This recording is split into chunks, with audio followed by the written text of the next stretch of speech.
దేవుని పరిశుద్ధ నామములో మీ అందరికీ ప్రత్యేకమైన శుభములు, అలాగనే ఆశీర్వాదము కలుగునుగాక. టుడేస్ గాడ్స్ ప్రామిస్, యెషయా గ్రంథం 41వ అధ్యాయము 10వ వాక్య భాగములో ఒక భాగం. భయపడకము, నేను నీ దేవుడినై ఉన్నాను. భయపడకము, నేను నీ దేవుడినై ఉన్నాను. దేవుణ్ణి గురించిన విషయాల్లో మనం చాలా వెనకబడిన వారంగా ఉన్నాము. అందుకని దేవుడు పదే పదే ఆ విషయాన్ని రిపీట్ చేస్తున్నాడు. భయపడకండి అని చెప్తున్నాడు.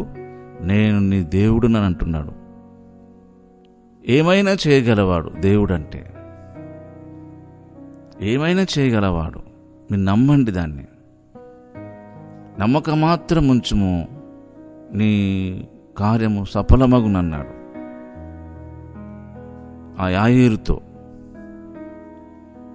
కనుక ఇరుగు పొరుగు వారి మాటలను లక్ష్య పెట్టకు అన్నాడు.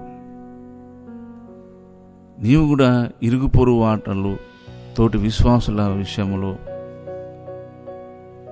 ఈరోజు జరిగే లోకములో క్రైస్తవుల జీవితాలను చూసి మీరు డిసప్పాయింట్ కాకండి. అలాగే ఉంటుంది దేవుని మాటలు, మన ప్రయత్నం మనం చేయాలండి, అలాగా ఉంటే ఇలాగా అని అంటూ ఉంటారు. వాటన్నిటి విషయంలో కూడా దేవుడు నీకు క్లారిఫికేషన్ ఇస్తాడు. కనుక దేవుడు ఎంత గొప్పవాడంటే, ఆయన ఉన్నవాడను అనువాడను అన్నాడు. ఆయన మన పితరులైన ఇశ్రాయేలులను ఐగుప్తు నుంచి విడిపించుటకు దేవుడు మోషే ద్వారా కార్యం జరిగించాడు. దేవుడు ప్రత్యక్షంగా చేయొచ్చు. ఇటు మోషేకును, అటు ఇశ్రాయేలులకును, ఐగుప్తులకును దేవుడు అంటే ఏంటో చూపించడానికి అద్భుతం జరిగించాడు. కనుక నేను నీ దేవుడని అంటున్నాడు. నీ పట్ల ఎంత శ్రద్ధ కలిగి ఉన్నాడో గమనించండి. ఏ మానవుడు నీకు ప్రామిస్ చేయలేడు, ఏ మానవుడు నీకు సహాయం చేయలేడు, ఏ మానవుడు నీకు దారి చూపించలేడు, అభయం ఇవ్వలేడు, ఆదరణ ఇవ్వలేడు, ఏమీ చేయలేడు. అవన్నీ మట్టి మాటలే. నీ గురించి అంతా తెలిసిన దేవుడు, నీ పరిస్థితి, నీ వ్యక్తిత్వమును తెలిసినవాడైనా. ఆ తెలిసినవాడు నీకు మాటిస్తున్నాడు. నువ్వు మంచివాడవానో నువ్వు చెడ్డవాడవని కాదు. ఆయన దృష్టిలో నువ్వు ఆయనకి ఇష్టం. నీ బలహీనతలను చూసి నీ వైపు నువ్వు చూసుకుని కృంగిపోయి దేవుని వాగ్దానాన్ని పట్ల నిర్లక్ష్య వైఖరి కలిగి ఉండకండి. దేవుడు నీ పట్ల ఒక ప్రత్యేకమైన శ్రద్ధ కలిగి ఉన్నాడు. అందుకనే నేను నీ దేవుడను అంటున్నాడు. కనుక నీవు కూడా అలాగనే రియాక్ట్ కావాలి. నువ్వు నా దేవుడవు, నేను భయపడను, నన్ను మాత్రం నన్ను ఏం చేయగలరు అన్నట్టుగా మీరు దావీదు గారితో ఏకీవించి దేవుని సన్నిధానంలో దేవుని వైపు చూడాలి.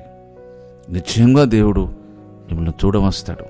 దేవుని వాగ్దానం సత్యమైనదని మీ ద్వారానే ప్రాక్టికల్గా అది జరగడానికి దేవుడు ఇష్టపడుతున్నాడు. ఎవరు సాక్ష్యాలు విని నువ్వు సంతోషపడడం కాదు. నీ లైఫ్ స్టైల్ దేవుని వాగ్దానము, వాక్యము, ఆజ్ఞ ద్వారానే మార్పు చెందాలని దేవుడు చూస్తున్నాడు. దేవుడి కొద్ది మాటలు దీవించునుగాక. పరిశుద్ధుడు అయిన మా తండ్రి, మీకు వందనాలు. మీరు చెరువిచ్చిన వాగ్దానం నమ్మదగినది నాయన.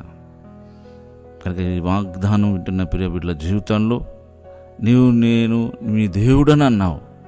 నిజముగా ఆ వాగ్దానము మాకు నెరవేర్చబడటకు కావలసినంత మీ కృప, విశ్వాస్యతను మాకు అనుగ్రహించి ప్రతికూలమైన పరిస్థితిలో నీకు నిలబడటకు సహాయపడమని యేసు నామములోనే ప్రార్థిస్తున్నాం తండ్రి. ఆమేన్.